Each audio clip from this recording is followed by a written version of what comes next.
Hello everyone, welcome back to Neel's vibes. Okay, ನೀವೀಗ already previous ವ್ಲಾಗಲ್ಲಿ ನೋಡಿದ ಹಾಗೆ ನಾವು ಹಂಪಿಯಿಂದ ಹೊಸಪೇಟೆಗೆ ಬಂದಿದ್ದೀವಿ. It was around 6 o'clock in the evening. ನಾವು ಹೇಗಿದ್ದರೂ ಇಲ್ಲೇ ಹಾಲ್ಟ್ ಮಾಡಿದ್ವಿ. ಸೊ ಇನ್ನೂ ಸ್ವಲ್ಪ ಟೈಮ್ ಇದೆಯಲ್ಲ ಅಂದ್ಕೊಂಡು ಇಲ್ಲಿ ಹೊಸಪೇಟೆಯಲ್ಲಿ ಹೇಗಿದ್ದರೂ ಮ್ಯೂಸಿಕಲ್ ಫೌಂಟೇನ್ ತುಂಬ ಫೇಮಸ್ಸು. ಸೊ ನೋಡ್ಕೊಂಡು ಹೋದ್ರಾಯ್ತು ಅಂದ್ಕೊಂಡು ಇಲ್ಲಿ ಬಂದಿದ್ದೀವಿ. This is how it looks from the outside. Of course ಒಳಗಡೆ ಹೋಗಲಿಕ್ಕೆ ಟಿಕೆಟ್ ತೊಗೋಬೇಕು, ಮತ್ತು ನಡ್ಕೊಂಡು ಹೋಗೋಕ್ಕಾಗಲ್ಲ ಅನ್ನೋರು ಈ ಥರ ಬಸ್ಸಸ್ ಕೂಡ ಮಾಡಿದ್ದಾರೆ. ಸೊ ಅವರು ಎಲ್ಲ ಕಡೆ ಸ್ಟಾಪ್ ಮಾಡಿಕೊಂಡು ಕರ್ಕೊಂಡು ಹೋಗ್ತಾರೆ. ಇಲ್ಲೂ ಕೂಡ ಟಿಕೆಟ್ ತೊಗೋಬೇಕು ಸಪ್ರೇಟಾಗಿ. ನಾವು ಹಂಪಿಲೆಲ್ಲ ಅಡ್ಡಾಡಿ ಸಿಕ್ಕಾಪಟ್ಟೆ ಸುಸ್ತಾಗಿತ್ತಲ್ಲ, ಅದಕ್ಕೆ ಬಸ್ಸಲ್ಲೇ ಹೊರಟ್ವಿ. ಆಮೇಲೆ ಇಲ್ಲಿ ನೋಡಿ, 5 ಗಂಟೆ ಈವ್ನಿಂಗ್ 5 ಗಂಟೆ ಒಳಗಡೆ ಏನಾದರೂ ನೀವು ಇಲ್ಲಿ ಬಂದರೆ ಇಲ್ಲಿ ಡ್ಯಾಮ್ ಮೇಲೆ ಹೋಗಲಿಕ್ಕೆ ಕೂಡ ಬಿಡ್ತಾರೆ. ಸೊ ನಾವು 6 o'clock ಬಂದಿದ್ವಲ್ಲ, ಸೊ ಅಲ್ಲಿ ಹೋಗಲಿಕ್ಕೆ ಬಿಡಲಿಲ್ಲ, ಗೇಟೆಲ್ಲ ಕ್ಲೋಸ್ ಮಾಡಿದರು. ಆಮೇಲೆ ಇಲ್ಲೇ ಪಕ್ಕದಲ್ಲಿ ಒಂದು ಪುಟ್ಟದಾಗಿರೋ ಗಾರ್ಡನ್ ಥರ ಇದೆ. ಇಲ್ಲಿಂದ ನೀವು ವ್ಯೂವನ್ನು ನೋಡ್ಬೋದು, ಡ್ಯಾಮ್ ಎಲ್ಲ ಯಾವ ಥರ ಕಾಣಿಸುತ್ತೆ ಅಂತ. It was so beautiful to look at, especially in the evening. Sunset ಎಲ್ಲ ಆಗ್ತಾಯಿತ್ತು. ಆಕಾಶ ಯಾವುದು, ನೀರು ಯಾವುದು ಅಂತ ಡಿಫ್ರೆನ್ಸೇ ಗೊತ್ತಾಗ್ತಿರ್ಲಿಲ್ಲ, ಅಷ್ಟು ಚೆನ್ನಾಗಿ ಕಾಣಿಸ್ತಾ ಇತ್ತು ನೋಡಲಿಕ್ಕೆ. It was breathtaking. ಆಮೇಲೆ ಚೆನ್ನಾಗಿ ಗಾಳಿ ಕೂಡ ಬಿಟ್ಟಿತ್ತು, ಒಂಥರ ಸಮಾಧಾನ ಆಯಿತು. ಆಮೇಲೆ ಇಲ್ಲಿ ಮಕ್ಕಳಿಗೂ ಕೂಡ ಲೈಕ್ ಪಿಕ್ನಿಕ್ ಥರ ಕರ್ಕೊಂಡು ಬಂದಿದ್ದರು. ಇಲ್ಲಿ ನೀವು ನೋಡ್ತಾ ಇರ್ಬೋದು, ಮಕ್ಕಳೆಲ್ಲ ಒಂದೇ ಥರ ಯೂನಿಫಾರ್ಮ್ ಎಲ್ಲ ಹಾಕ್ಕೊಂಡು ಹೋಗ್ತಾ ಇದ್ದಾರೆ. ಆಮೇಲೆ ಡ್ಯಾಮ್ ಎಲ್ಲ ನೋಡಿಕೊಂಡು ನಾವು ಮತ್ತೆ ಬಸ್ಸಲ್ಲಿ ಹೊರಟ್ವಿ. ದಾರಿಲಿ ಹೋಗ್ಬೇಕಾದ್ರೆ ಈ ಥರ ಸ್ಟ್ಯಾಚೂಸ್ ಎಲ್ಲ ಮಾಡಿದ್ದಾರೆ, ಆ್ಯನಿಮಲ್ಸು ಅದೆಲ್ಲ. ನೀವೇನಾದರೂ ನಡ್ಕೊಂಡು ಹೋಗ್ತಾ ಇದ್ದರೆ ಇಲ್ಲಿ ಸ್ಟಾಪ್ ಮಾಡಿಕೊಂಡು ಮಕ್ಕಳನ್ನೆಲ್ಲ ಗಾರ್ಡನಲ್ಲಿ ಆಟ ಆಡಿಸ್ಕೊಂಡು ಕರ್ಕೊಂಡು ಹೋಗ್ಬೋದು ಮುಂದೆ. ಡೈನೋಸರ್ಸು ಮತ್ತು ಬೇರೆ ಬೇರೆ ಥರ ಸ್ಟ್ಯಾಚ್ಯೂಸು, ವೈಲ್ಡ್ ಆ್ಯನಿಮಲ್ಸು ಆ ಥರ ಎಲ್ಲ ಮಾಡಿದ್ದಾರೆ. ಇದು ಕೂಡ ನೋಡ್ಲಿಕ್ಕೆ ತುಂಬ ಚೆನ್ನಾಗಿತ್ತು. ಸ್ಕೂಲು ಕಾಲೇಜ್ ಮಕ್ಕಳೆಲ್ಲ ಪಿಕ್ನಿಕ್ ಎಲ್ಲ ಬಂದಿರ್ತಾರಲ್ಲ, ಅವರೆಲ್ಲ ಇಲ್ಲಿ ನಿಂತ್ಕೊಂಡು ಫೋಟೋಸ್ ಎಲ್ಲ ತಗೊಳ್ತಾ ಇದ್ರು. ಆಮೇಲೆ ನಮ್ಮ ನೆಕ್ಸ್ಟ್ ಸ್ಟಾಪ್ ಬಂದುಬಿಟ್ಟು Japanese garden.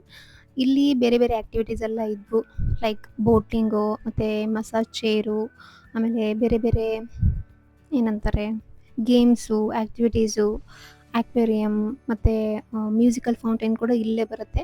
So this is the last stop. ನಾವು ಒಳಗಡೆ ಎಂಟ್ರಿ ಆಗಿದ ತಕ್ಷಣ ಫಸ್ಟಿಗೆ ನಮಗೆ ಸಿಕ್ಕಿದ್ದು ಆಕ್ವೇರಿಯಂ. ಮಕ್ಕಳೆಲ್ಲ ನೋಡ್ತೀವಿ ಅಂದಿದ್ದಕ್ಕೆ ಹೋದ್ವಿ. ಅಷ್ಟೊಂದೇನು ಹೇಳ್ಕೊಳ್ಳೋಷ್ಟಿಲ್ಲ, ಒಂದು ಯು ಶೇಪಲ್ಲಿ ಮಾಡಿದ್ದಾರೆ. ಮತ್ತು ಇಲ್ಲೂ ಕೂಡ ಸಪ್ರೇಟ್ ಟಿಕೆಟ್ ತೊಗೋಬೇಕು if you want to see this aquarium. ಆದರೆ ಫಿಶಸ್ ಎಲ್ಲ ತುಂಬ ಕ್ಯೂಟ್ ಆಗಿದ್ವು. ಸಣ್ಣ ಮಕ್ಕಳಿದ್ರೆ ಒಂದ್ಸರಿ ನೋಡ್ಕೋಬೋದು ಅಷ್ಟೇ. ನಾವು ಆಕ್ವೇರಿಯಂ ನೋಡಿ ಮುಗಿಸೋಷ್ಟೊತ್ತಿಗೆ ಆಲ್ಮೋಸ್ಟ್ ಕತ್ಲೆ ಆಗಿಬಿಟ್ಟಿತ್ತು. ಅರೌಂಡ್ 7 o'clock ಎಲ್ಲ ಆಗಿತ್ತು time. And it was almost time for musical fountain. So fishes ಎಲ್ಲ ನೋಡಿಕೊಂಡು ಆಮೇಲೆ ಮ್ಯೂಸಿಕಲ್ ಫೌಂಟೇನ್ ನೋಡಲಿಕ್ಕೆ ಹೊರಟ್ವಿ. And it was a huge disappointment. ಯಾಕೆ ಅಂತ ಕೇಳ್ತೀರಾ? ಹೇಳ್ತೀನಿ ಕೇಳಿ. ನಾವು ಆಲ್ರೆಡಿ 2 ಇಯರ್ಸ್ ಬ್ಯಾಕು ಆಲ್ಮಟ್ಟಿಲಿ ಒಂದು ಮ್ಯೂಸಿಕಲ್ ಫೌಂಟೇನ್ ಇದೆ ಗೊತ್ತಾ? ಸೊ ಅದನ್ನು ನೋಡಲಿಕ್ಕೆ ಹೋಗಿದ್ವಿ. Shreshtha was still a baby. It was so beautiful, ಓಕೆನಾ?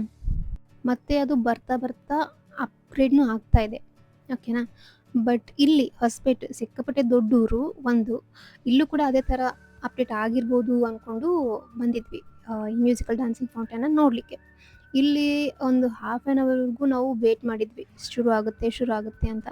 But it was nothing like as we expected. ಕೂತ್ಕೊಳ್ಳೋಕ್ಕೆ ಜಾಗನೂ ಇಲ್ಲ, ಮತ್ತು ಏನೂ ಸರಿಯಾಗಿ ಮೇಂಟೆನೆನ್ಸ್ ಇಲ್ಲ. ಮ್ಯೂಸಿಕ್ ಯಾವ ಕಡೆನೋ, ನೀರು ಬರೋದು ಯಾವ ಕಡೆನೋ ಆ ಥರ ಇತ್ತು. ಸೊ ಅಲ್ಲಿ ಇಲ್ಲೇ ನಾವು ಸುಮ್ಮನೆ ಆಗಿ ಬಂದುಬಿಟ್ವಿ ಹೊರಗಡೆ.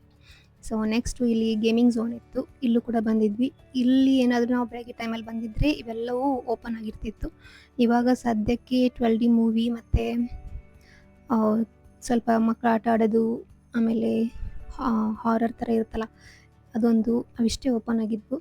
ಸೊ ನಾವು ಬೇರೆ ಎಲ್ಲ ಆಟ ಆಡಬೇಕು ಅನ್ನೋ ಆಸೆ ಇತ್ತು. ಏನು ಮಾಡೋದು, ಎಲ್ಲ ಕ್ಲೋಸ್ ಆಗಿತ್ತು, ಲೇಟ್ ಆಗಿತ್ತಲ್ಲ, ಎಲ್ಲರೂ ಹೋಗಿಬಿಟ್ಟಿದ್ರು. ಅದಕ್ಕೆ 12D ಮೂವಿ ನೋಡಿದ್ರಾಯ್ತು ಅಂದ್ಕೊಂಡು ಇಲ್ಲಿ ಟಿಕೆಟ್ ತೊಗೊಂಡು ಬಂದ್ವಿ. ಇದು ಮಾತ್ರ ತುಂಬಾ ಚೆನ್ನಾಗಿತ್ತು, ನಮಗೆಲ್ಲ ಸಿಕ್ಕಾಪಟ್ಟೆ ಇಷ್ಟ ಆಯಿತು. ಇಲ್ಲಿ ಈ ಥರ ಗಾಗಲ್ಸ್ ಎಲ್ಲ ಕೊಡ್ತಾರೆ ನೋಡಲಿಕ್ಕೆ. ಆಮೇಲೆ ಎಫೆಕ್ಟ್ಸ್ ಎಲ್ಲ ತುಂಬ ಚೆನ್ನಾಗಿತ್ತು ನೀರಿಂದದೆಲ್ಲ. It was nice. ಆಮೇಲೆ ನಾವು ಇದನ್ನೆಲ್ಲ ಎಂಜಾಯ್ ಮಾಡೋಷ್ಟೊತ್ತಿಗೆ ಶ್ರೇಷ್ಠ ಕೂಡ ನಾನು ಹೊರಗಡೆ ಆಟ ಆಡ್ತೀನಿ ಅಂತ ಸ್ವಲ್ಪ ಟ್ರ್ಯಾಂಪೋಲಿನಲ್ಲಿ ಅದೆಲ್ಲ ಆಟ ಆಡ್ದ. ಅವ್ರ ಅಜ್ಜ ಅಜ್ಜಿ ಜೊತೆ ಇದ್ದ. ನಾವು ಸಖತ್ ಇದನ್ನು ಎಂಜಾಯ್ ಮಾಡಿಕೊಂಡು ಆಮೇಲೆ ಹೊರಗಡೆ ಬಂದ್ವಿ. ಹೊರಗಡೆ ಬಂದು ನೆಕ್ಸ್ಟ್ ನಮಗೆಲ್ಲ ಸಿಕ್ಕಾಪಟ್ಟೆ ಮೈಕೈ ಎಲ್ಲ ನೋವಾಗಿತ್ತು. ತಿರುಪತಿಲೂ ಕೂಡ ಕ್ಯೂ ಅಲ್ಲಿ ನಿಂತಿದ್ವಿ. ನಿದ್ದೆ ಎಲ್ಲ ಸರಿಯಾಗಿ ಆಗಿರಲಿಲ್ಲ. ಮತ್ತು ಹಂಪಿಲೂ ಸಿಕ್ಕಾಪಟ್ಟೆ ಅಡ್ಡಾಡಿದ್ವಿ. ಸೊ, ಸ್ವಲ್ಪ ಮಸಾಜ್ ಮಾಡಿಸ್ಕೊಂಡ್ರಾಯ್ತು ಅಂದ್ಕೊಂಡು ಮುಂದೆ ಬಂದ್ವಿ. This is the entrance for boating. View ನೋಡಿ ಎಷ್ಟು ಸಖತ್ತಾಗಿ ಕಾಣಿಸ್ತಾ ಇದೆ. ಸೊ, ಇನ್ನೂ ಕೂಡ ಬೋಟಿಂಗ್ ಸ್ಟಾರ್ಟ್ ಇತ್ತು. ನಾವು ಆಲ್ರೆಡಿ ಕ್ಲೋಸ್ ಆಗಿರಬೇಕು ಅಂದ್ಕೊಂಡಿದ್ವಿ. We were so happy that we can go for boating. ಆಮೇಲೆ ಇಲ್ಲಿ ಸ್ವಲ್ಪ ಸ್ನ್ಯಾಕ್ಸ್ ಅದೆಲ್ಲ ಇದ್ವು. So, we took some snacks and then went to play. ನನ್ನ ಮಗನಿಗೆ ಆಟ ಆಡೋಕ್ಕೆ ಏನೂ ಜಾಸ್ತಿ ಸಿಕ್ಕಿರಲಿಲ್ಲ. So, he was a bit sad. ಆಮೇಲೆ ಇದನ್ನೆಲ್ಲ ನೋಡಿದ ತಕ್ಷಣ ಅವನಿಗೆ ಸಿಕ್ಕಾಪಟ್ಟೆ ಖುಷಿ ಆಯಿತು. ಎಲ್ಲ ರೈಡ್ಸನ್ನು ಟ್ರೈ ಮಾಡ್ದ. ಅದರಲ್ಲಿ ಗೇಮ್ಸ್ ಏನೋ ಇದ್ವು, ಅದನ್ನೆಲ್ಲ ಟ್ರೈ ಮಾಡ್ದ. ಅವನು ಅದೆಷ್ಟು ಮುಗಿಸುವಷ್ಟೊತ್ತಿಗೆ ನಾವು ಕೂಡ ಸ್ವಲ್ಪ ಮಸಾಜ್ ಎಲ್ಲ ಮಾಡ್ಕೊಂಡ್ವಿ ಈ ಥರ. ಇಟ್ ವಾಸ್ ಯುನೋ ಆ ಟೈಮಿಗೆ ಆರಾಮಾಗಿ ಅನ್ನಿಸ್ತು. ಆಮೇಲೆ ಬೋಟಿಂಗು ಕ್ಲೋಸ್ ಮಾಡ್ತಾಯಿದ್ರು. ಅವರಿಗೆ ಸ್ವಲ್ಪ ರಿಕ್ವೆಸ್ಟ್ ಮಾಡಿದ್ವಿ, ತುಂಬ ದೂರದಿಂದ ಬಂದಿದ್ವಿ, ಸ್ವಲ್ಪ ನಾವೊಂದು ರೌಂಡ್ ಹೋಗಿ ಬರ್ತೀವಿ ಅಂದಿದ ತಕ್ಷಣ ಅವರು ಕೂಡ ಓಕೆ ಅಂದರು. We were the last customers for the day. ಯಾರೂ ಜನ ಇರಲಿಲ್ಲ, ಏನೂ ಇರಲಿಲ್ಲ. ಮಧ್ಯದಲ್ಲಿ ಈ ಥರ ಒಂದು ಐಲ್ಯಾಂಡ್ ಥರ ಮಾಡಿದ್ದಾರೆ, ಅದನ್ನು ಸುತ್ತ ಹಾಕ್ಕೊಂಡು ಬರೋದು. ಓಕೆ, ಬೋಟಿಂಗ್ ಎಲ್ಲ ಹೋಗಿ ಬಂದ್ವಿ. ಆಮೇಲೆ ಅವರು ಎಲ್ಲ ಬೋಟಿಂಗ್ ಜಾಗನೆಲ್ಲ ಕ್ಲೋಸ್ ಮಾಡಿದರು. ಕ್ಲೋಸ್ ಮಾಡಿ ಎಲ್ಲರೂ ಕೂಡಿ ಹೋದ್ವಿ. We were almost at the exit only. So, ಆರಾಮಾಗಿ ನಡ್ಕೊಂಡು ಹೋದ್ವಿ. ಐ ಥಿಂಕ್ ಅವತ್ತಿನ ದಿನ ಹುಣ್ಣಿಮೆ ಏನೋ ಇತ್ತು ಅನಿಸುತ್ತೆ. It was Eclipse also. ಆಮೇಲೆ ನಾವು ಇಲ್ಲಿ ಉಳ್ಕೊಂಡ್ವಿ. ಕೈಲಾಶ್ ಪರ್ವತ್ ಅನ್ನೋ ಒಂದು ಪ್ಲೇಸ್ ಇತ್ತು. This is our room. It was really nice. Okay, so ರೂಮಿಗೆ ಬಂದಿದ್ದ ತಕ್ಷಣ ಊಟ ಎಲ್ಲ ಮಾಡಿ ಮಲ್ಕೊಂಡ್ಬಿಟ್ವಿ. We were so tired. ಆಮೇಲೆ ಇದು next day. This is our last day of the trip. ಬೆಳಗ್ಗೆ 7 ಗಂಟೆಗೆಲ್ಲ ನಾವು ಅಷ್ಟೊತ್ತಿಗೆ ರೆಡಿ ಆಗಿ ಆಮೇಲೆ ಬ್ರೇಕ್ಫಾಸ್ಟ್ ಮಾಡಲಿಕ್ಕೆ ಹೊರಗಡೆ ಬಂದ್ವಿ. ರೂಮೆಲ್ಲ ಖಾಲಿ ಮಾಡಿಕೊಂಡೇ ಬಂದಿದ್ವಿ. ಇವತ್ತು ನಮ್ಮ ಪ್ಲಾನ್ ಏನಂದರೆ, ಹೊಸಪೇಟೆಯಿಂದ ಒಂದು 30 ಕಿಲೋಮೀಟರ್ ದೂರದಲ್ಲಿ ಸಂಡೂರು ಅಂತ ಒಂದು ಊರಿದೆ. ಅಲ್ಲಿ ಕುಮಾರೇಶ್ವರನ ಟೆಂಪಲ್ ಇದೆ. ಸೊ, ಅದನ್ನು ನೋಡಲಿಕ್ಕೆ ಹೋಗ್ತಾ ಇದ್ದೀವಿ. ಸೊ, ಬನ್ನಿ ಹೋಗೋಣ ದೇವ ದರ್ಶನ ಮಾಡ್ಕೊಳ್ಳಿಕ್ಕೆ. ಆಮೇಲೆ ನಾನು ಹೈದರಾಬಾದ್ ಟ್ರಿಪ್ಪಲ್ಲಿ ಹೋಗಿದ್ದಾಗ ಶ್ರೀಶೈಲಕ್ಕೆ ಹೋಗುವಾಗ ಶ್ರೀಶೈಲಕ್ಕೆ ಶಿವ ಯಾಕೆ ಬಂದರು, ಮಲ್ಲಿಕಾರ್ಜುನ ಯಾಕೆ ಬಂದರು ಅನ್ನೋದನ್ನು ಹೇಳಿದ್ದೆ. ನೀವು ಆ ಬ್ಲಾಗನ್ನು ನೋಡಿದರೆ ನಿಮಗೆ ನೆನಪಿರ್ಬೋದು ಆ ಸ್ಟೋರಿ. ಅಲ್ಲಿ ಮುಂದಿನ ಪಾರ್ಟನ್ನು ಕಂಟಿನ್ಯೂ ಮಾಡ್ತೀನಿ ಅಂತ ಕೂಡ ಹೇಳಿದ್ದೆ. So, let me tell you that story now. Well, this is the temple. Temple area ತುಂಬ ದೊಡ್ಡದಾಗಿದೆ. ಮುಂದೆ ಗಣೇಶ ಮತ್ತು ಕಾರ್ತಿಕೇಯನ್ ಸ್ಟೋರಿ ಅಂತೂ ನಿಮಗೆ ಗೊತ್ತೇ ಇದೆ. ಯಾರು ಪ್ರಪಂಚನ 3 ಸರಿ ಫಸ್ಟ್ ಸುತ್ಕೊಂಡ್ಬರ್ತಾರೋ ಅವ್ರಿಗೆ ಮದುವೆ ಮಾಡ್ತೀವಿ ಮೊದಲು ಅಂತ ಶಿವ ಪಾರ್ವತಿ ಹೇಳಿರ್ತಾರೆ. ಸೊ, ಗಣೇಶ ಅಪ್ಪ ಅಮ್ಮನ ಸುತ್ತಾಕಿ ಸಿದ್ಧಿ ಬುದ್ಧಿನ ಮೊದಲು ಮದುವೆ ಆಗ್ತಾನೆ. ಆದರೆ ಕಾರ್ತಿಕೇಯ ಮದುವೆ ಆಗಲ್ಲ. ಅವನು ಸಿಕ್ಕಾಪಟ್ಟೆ ಬೇಜಾರಾಗಿರುತ್ತೆ. ಸೊ, ದೇಶಾಂತರ ಬಂದ್ಬಿಡ್ತಾನೆ.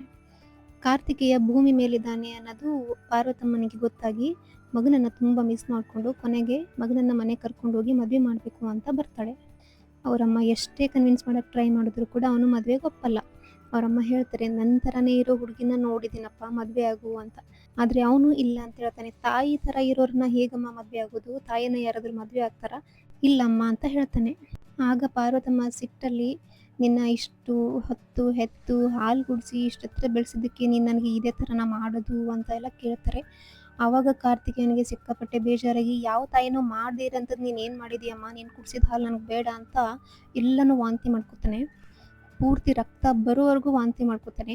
ಸೊ, ಅವನು ವಾಂತಿ ಮಾಡ್ಕೊಂಡಿರೋ ಜಾಗ ವಿಭೂತಿ ಗುಡ್ಡವಾಗಿ ಕನ್ವರ್ಟ್ ಆಗುತ್ತೆ. ಅಷ್ಟು ದೊಡ್ಡದಾಗಿರೋ ಗುಡ್ಡ ಇರುವಷ್ಟು ವಾಂತಿ ಮಾಡ್ಕೊತಾನೆ.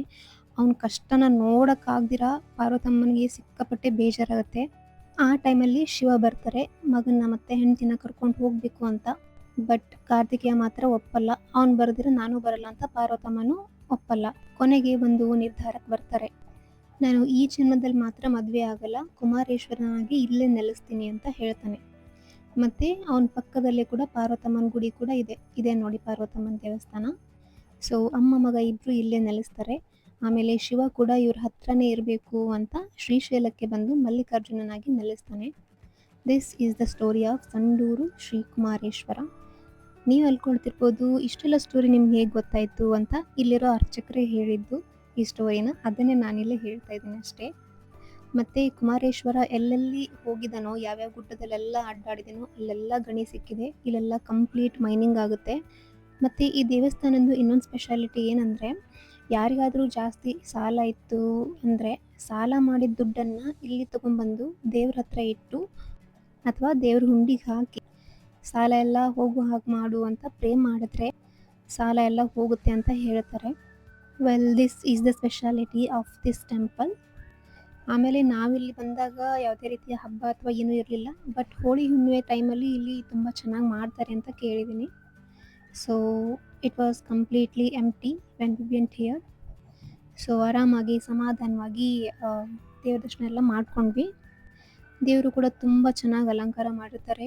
It was so beautiful. ತುಂಬ ಎತ್ತರಕ್ಕೆ ಇದ್ದಾನೆ ಕಾರ್ತಿಕೇಯನು ಕೂಡ ಮತ್ತು ಪಾರ್ವತಮ್ಮನೂ ಕೂಡ. ಕಣ್ಣು ಮನಸ್ಸು ಎಲ್ಲ ತುಂಬಿ ಬರುತ್ತೆ ನೋಡಲಿಕ್ಕೆ. One must definitely visit this place at least once in their life time. ಇಲ್ಲೆಲ್ಲ ಮೈನಿಂಗ್ ಆಗುತ್ತೆ ಅನ್ನೋ ಕಾರಣಕ್ಕೆ ರೋಡು ತುಂಬ ವರ್ಸ್ಟ್ ಆಗಿದೆ. ಬಿಕಾಸ್ ಟಿಪ್ಪರ್ ಲಾರಿ ಎಲ್ಲ ಸಿಕ್ಕಾಪಟ್ಟೆ ಅಡ್ಡಾಡುತ್ತೆ. ಬಟ್ ದೇವರನ್ನ ನೋಡಲಿಕ್ಕೆ ಡೆಫಿನೆಟ್ಲಿ ಬರ್ಬೋದು. It is really worth it. ಕೇಳೋಕ್ಕೆ 30 ಕಿಲೋಮೀಟರ್ಸ್ ಅಷ್ಟೇ ದೂರ ಇದೆ ಅಂತ ಅನಿಸುತ್ತೆ. ಬಟ್ ಹೋಗೋಕ್ಕೆ ಬರೋಕ್ಕೆ ಸ್ವಲ್ಪ ಟೈಮ್ ಜಾಸ್ತಿ ಬೇಕಾಗುತ್ತೆ. ಬಿಕಾಸ್ ಟ್ರಾಫಿಕ್ ಎಲ್ಲ ಇರುತ್ತೆ.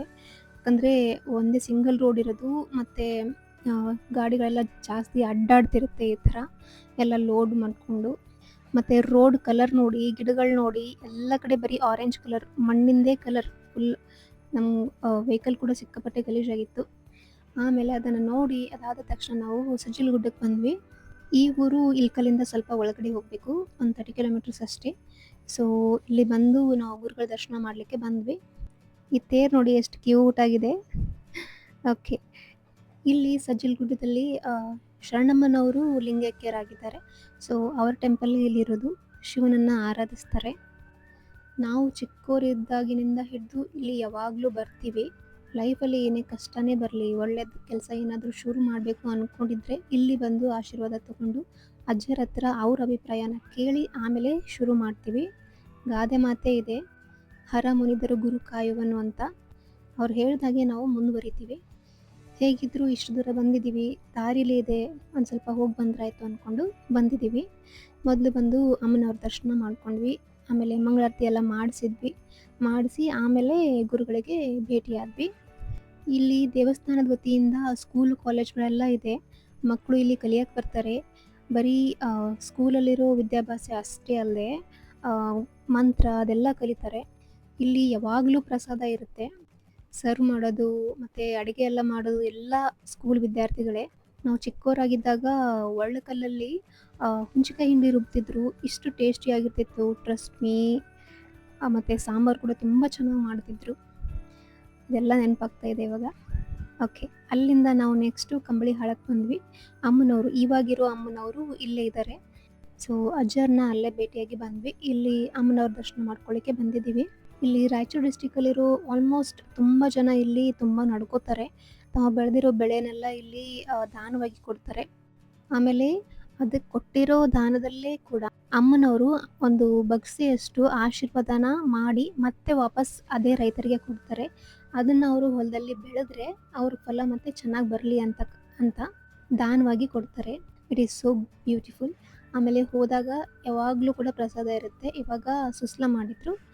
ಆ್ಯಕ್ಚುಲಿ ಮಕ್ಕಳೆಲ್ಲ ಬೇರೆ ಊರಲ್ಲಿ ಜಾತ್ರೆ ಇದೆ ಅಂತ ಅಲ್ಲಿ ಹೋಗಿದ್ರು. So it was looking very empty. ಅಲ್ಲೆಲ್ಲ ದರ್ಶನ ಮಾಡಿಕೊಂಡು ಆಮೇಲೆ ನಾವು ವಾಪಸ್ ಬಿಜಾಪುರ ಕಡೆ ಹೋಗ್ತಾ ಇದ್ದೀವಿ. Well, this was it about our Tirupati trip. Thank you so much for watching. Bye.